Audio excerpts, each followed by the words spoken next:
भयानक और जमीन को डुला देने वाली आवाज।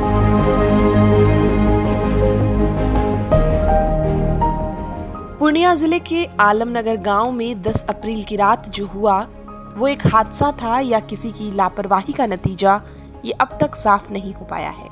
लेकिन इतना तय है कि एक धमाका न सिर्फ 3 घरों को मिट्टी में मिला गया बल्कि पूरे गांव का चैन भी छिन गया। रात का वक्त था, पूरा गांव सो रहा था और फिर एक धमाके ने सब कुछ बदल दिया। इतना तेज धमाका कि 3 घर जमींदोज हो गए और आसपास की खिड़कियां हवा में उड़ती हुई 20 फीट दूर जा गिरी।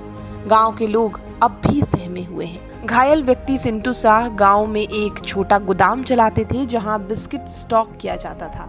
धमाके के वक्त गोदाम में कोई नहीं था, फिर सिंटू शाह 300 फीट दूर झुलसे हुए कैसे मिले? ये सवाल गांव के हर कोने में गूंज रहा है।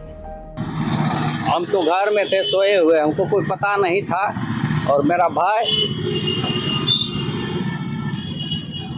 कई बजे गया हमको कुछ पता नहीं और लमसम 2 बजे रात में मेरा चाचा गया उठाने के लिए हमको कि ऐसे ऐसे। चाचा को वहाँ से कोई फ़ोन किया कि जो है मेरा भतीजा ऐसे हो गया सिंटू कुमार।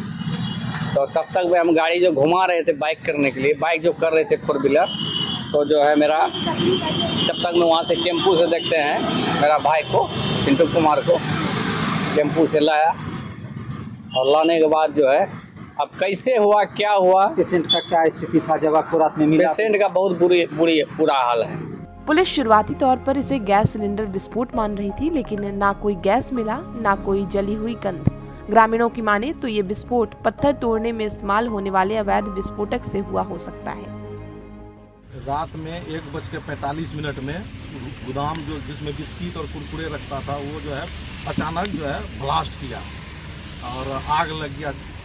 और जब ब्लास्ट किया तो सब आदमी दौड़ा, तो जो लड़का को हम दिए थे घर वो जो है 40 फीट जो दूरी पर मतलब छटपटा रहा था, उसको भी आग चेहरा पे लगा है, कपार में जो है जख्मी हुआ है।